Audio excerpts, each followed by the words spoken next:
Hey y'all, this is Lydia. Mercury is in shadow today, and we're heading into a Mercury retrograde at the end of this month, and I'm already feeling it. I have been tripping over my words. This is probably my fifth attempt at making a video. So let's try again. We have the white magnetic wizard as the galactic signature for today in the Mayan divination system. And we're going to do a Mayan cross reading centered around that. And the white wizard is the magician energy in the tarot. It's this idea of using the elements available to us from physical materials to energetic materials in order to manifest, in order to create, and in order to take action. And a big theme for today is really body energy and the energies we feel within our body. And again, we're in Virgo season. So Virgo rules the body and it deals with healing in the body. And today we are being asked to tap into the elements available to us and the internal and intuitive wisdom within us to address perhaps what's coming up in our bodies, what we're feeling in our bodies, and we might just be sensitive in our bodies in general today on an energetic level. The sun is at 22 degrees, which is a vibrational degree point. So if we're feeling in our bodies today various things, we're being asked to really tap in and tune into that and allow that to be the wisdom and guidance to move forward and to not attach any sort of judgment onto it, but to really extract the wisdom within it and to use it as a tool to heal and to move forward into a higher standard of living and raising our standards and our self-worth and desires when it comes to the lifestyle we want and the life we want to live.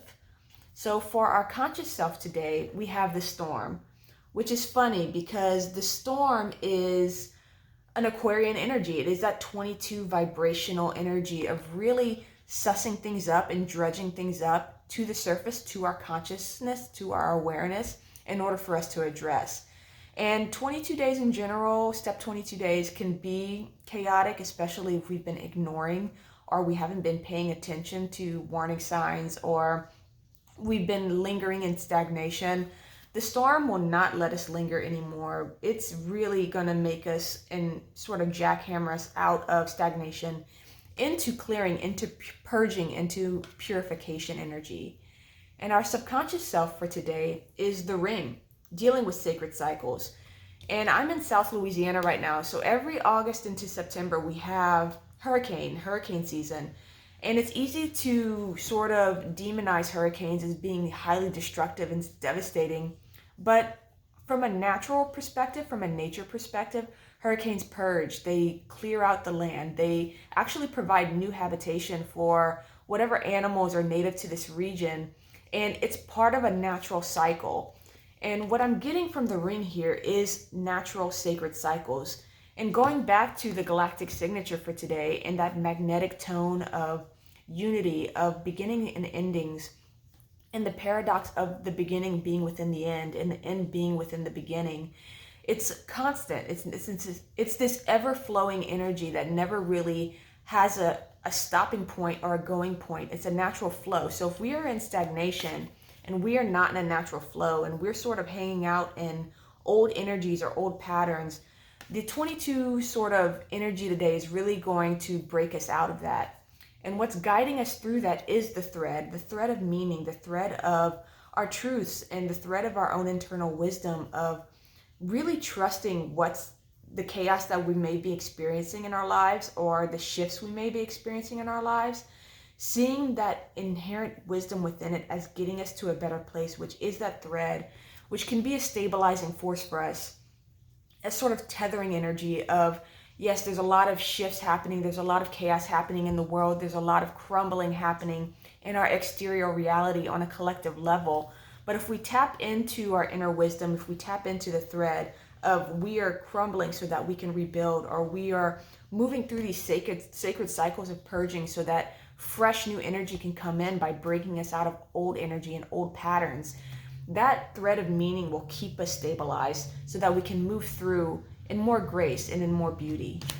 So the challenge for today is the warrior, showing up regardless of what's happening, showing up even if things feel like they're not working, even if things feel like they're crumbling, to continue to push through and to really keep our eye on what we're fighting for as well. There can be this energy with the warrior of forgetting what we're fighting for and just being willful and being the warrior without a cause. But this energy is asking us to really step forward regardless of what we're facing and regardless of perhaps what's happening in the outside world, to again tap into that thread of meaning and what we want for ourselves and what we want for our lives and in our tangible lives. Not necessarily this grand big scheme of what's happening in the outside world might fool us into thinking we can't create in the now and in our present moment to create something beautiful for ourselves now. But we can. But we have to be focused, and we have to really tap into that inner determination to continue forward and to stay tethered to that vision for ourselves, and that bright vision for ourselves, that expansive vision for ourselves. And what's helping us out, the complement, is Gnosis, which deals with this energy of internal wisdom, of inner knowing, of intuitive wisdom, and really tapping into our bodies and what our bodies are telling us today. That was a huge energy coming up for me in my meditation before this, of just really tapping into that wisdom of whatever is expressing within us, whatever we're feeling within us, really tapping into that to extract information and to not necessarily attach negative definitions to it, but to open up through this idea of not pretending we know or trying to figure things out, but opening our minds up to really just seeing the bigger picture, seeing what's coming up as the wisdom and the guidance. So I hope this message helps. I'm sending you love and wishing you well.